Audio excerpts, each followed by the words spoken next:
We've had plenty of joy from Richard Hadlee, not quite so much from Alan Border, which is understandable, even though he played a magnificent second innings of over 150. But we haven't heard yet from the architect of the New Zealand victory, the man who's just taken over from Geoffrey Howarth, who was a splendid skipper of the Kiwis for quite a number of years. Jeremy, terrific performance, well done as far as the team goes, and very well captained.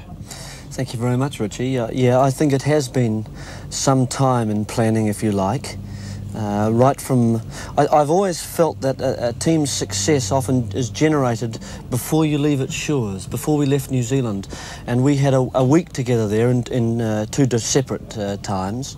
And I think from that collective sweat, if you like, from our physical conditioning, I think we developed a discipline in the side. And I think that's really been the secret, if you like, not that it is a secret, to the whole match preparation and throughout this match. And perhaps I don't think that the Australians generally felt that we had this in us. And I think there was that was the impressive feature I felt about the victory. Well, I've watched New Zealand cricket for a long time. This is one of the best performances I've seen from you, but I've never been under any illusions about New Zealand cricket. It's good and hard and tough, always has been. Yeah. And this was an impressive performance, not least because you've got a side now where you could bat Richard down at, say, number 9. You've got Ian Smith, who's a century maker, and you've got Vaughan Brown, who's a useful player. Yeah. All these guys are good, and that's a pretty strong batting side. Yeah, the strength is in our batting, although I would hasten to add, you know, while we perhaps accentuate that a little bit, there is a feeling that our bowling lacks in some way, but I don't think we should apologise for our bowling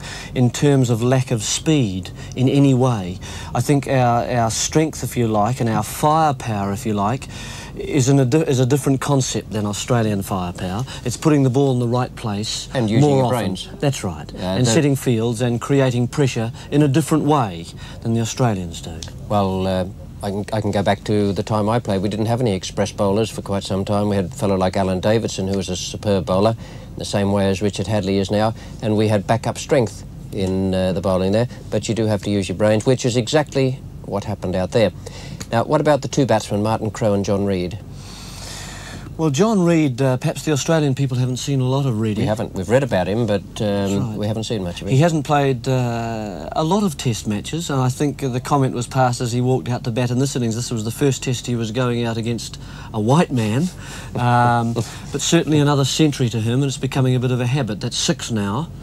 Martin Crowe, we've always known, has extraordinary talents. What has lacked a little bit is the consistency, stringing together the performances. That is now beginning to show. 200 in Adelaide, not out, and 188 here. There's a different attitude about the man. There's an air about the man.